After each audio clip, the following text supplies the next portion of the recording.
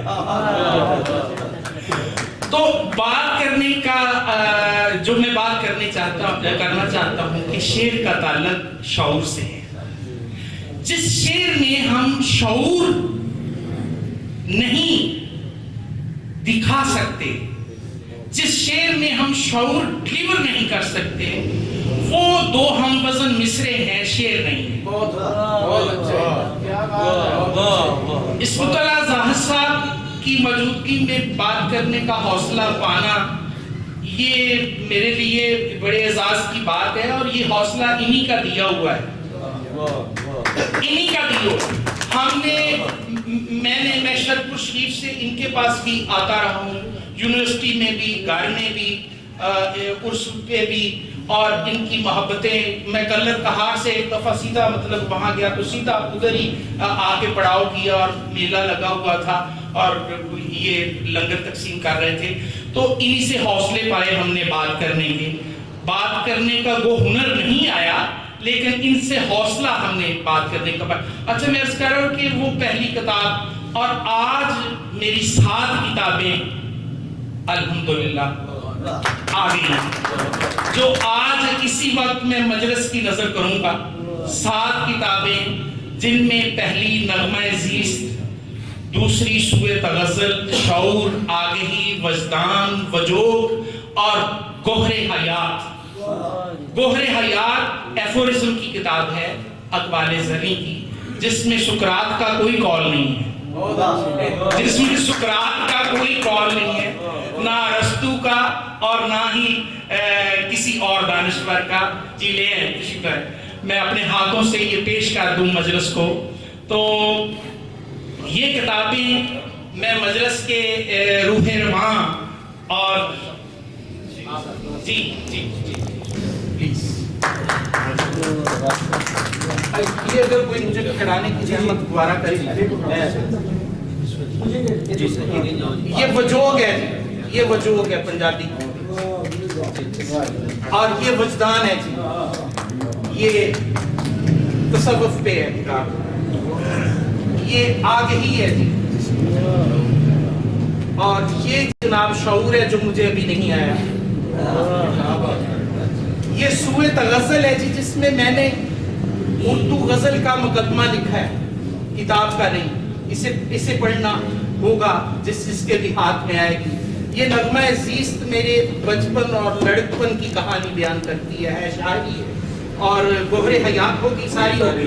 اور ایک لمحے کے لیے تو اینڈ آف جی تشریف کے اینڈ آف میں یہ بات کہنا چاہتا ہوں کہ شعر کا ادراک، شعر کی فہم، یہ جو اسکول آف تھاٹ ہے، اسی سے مجھے جو تھوڑی بہت سمجھ آئی اسی سے آئی.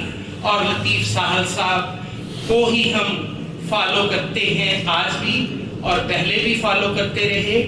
اور ان کے ہاں جو ایک تسلسل ہے، ان کے ہاں جو ایک شعر کا ایک ماحول ہے، میں یہ سمجھتا ہوں کہ ہمارے اردو ادب کی تاریخ میں داغ کے بعد، اردو ادب کی تاریخ میں داغ کے بعد جن لوگوں نے اچھی غزل کہی، داغ کے بعد کلاسیکی دور ختم ہو گیا شاعری کا، داغ کے بعد کلاسیکی دور ختم ہو گیا، تو جنہوں نے اچھی غزل کہی ان میں نمائندہ غزل جو ہے لطیف ساحل نے بھی کہی، اور انہیں کبھی فراموش نہیں کیا جا سکے گا. بہت شکریہ، بڑی مہربانی.